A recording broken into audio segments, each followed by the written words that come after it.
Praise the lord. April 4వ తేదీ 2025. ఈరోజు దేవుని వాక్యం.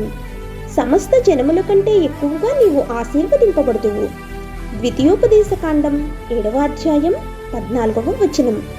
ప్రియమైన సహోదరి సహోదరులారా, ఈ వచనం దేవుని ప్రేమను క్రియల్లో చూపిస్తుంది. తన ప్రజలను స్పష్టమైన మార్గాల్లో ఆశీర్వదించాలనే ఆయన కోరికను ప్రదర్శిస్తుంది.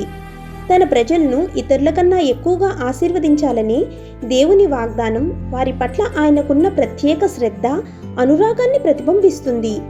దేవుని ప్రేమ కేవలం ఆధ్యాత్మిక విషయాల గురించి మాత్రమే కాదు, కుటుంబం మరియు పనితో సహా జీవితంలోని దైనందిన వివరాలు కూడా విస్తరించిందని ఇది వెల్లడి చేస్తోంది. తన ప్రజలను ఇంత సమగ్రమైన మార్గాల్లో ఆశీర్వదించడానికి దేవుని నిబద్ధత, ప్రేమగల దాతగా ఆయన స్వభావాన్ని ప్రతిబింబిస్తుంది. ఆయన తన పిల్లలు అభివృద్ధి చెందటం చూసి ఆనందిస్తాడు.